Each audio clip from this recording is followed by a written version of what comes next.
প্রণাম। আজ যে বিষয়টা নিয়ে আমি কথা বলবো সেটা অত্যন্ত গুরুত্বপূর্ণ।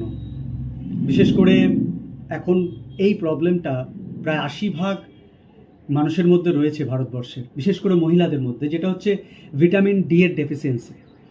তার জন্য আমি ছোট্ট একটা রেমেডিস বলবো। বিষয়টা ছোট্ট হলেও আপনাদের করতে যে অনেকটা কষ্ট হবে সেটাও আমি জানি। তবুও যদি এই রেমেডিটা আপনারা ৭ দিন বা ১০ দিন বা ১৫ দিন টানা করতে পারেন, তাহলে এই সমস্যাটা অনেক কমে যাবে।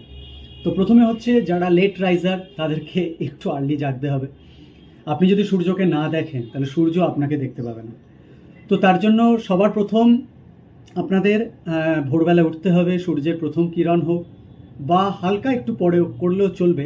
মোটামুটিভাবে আমি যদি টাইম ফ্রেম রাখি তাহলে ভোর ৫টা থেকে সকাল ৮টার মধ্যে অন্তত আপনারা ছাদে যাবেন, হালকা পোশাক পরে, হালকা রঙের পোশাক পরে পিঠটাকে সূর্যের দিকে দেবেন প্রথমে, এবং তার সাথে একটা কাঁসার গ্লাসে হোক বা ঘটে হোক জল নিয়ে যাবেন। জলটা আপনারা রেখে দেবেন। অন্তত আধা ঘন্টা আপনি ছাদে থাকবেন, সূর্যের দিকে পিঠ করে ১৫ মিনিট, সূর্যের দিকে স্ট্রেট ১৫ মিনিট, তারপরে জলটা খাবেন। দেখবেন ৭ দিন ১০ দিন, খুব বেশি হলে ১৫ দিনের মধ্যে ভিটামিন ডি ডেফিসিয়েন্সির প্রবলেমটা অনেকটা চলে যাবে। অবশ্যই করবেন। ধন্যবাদ।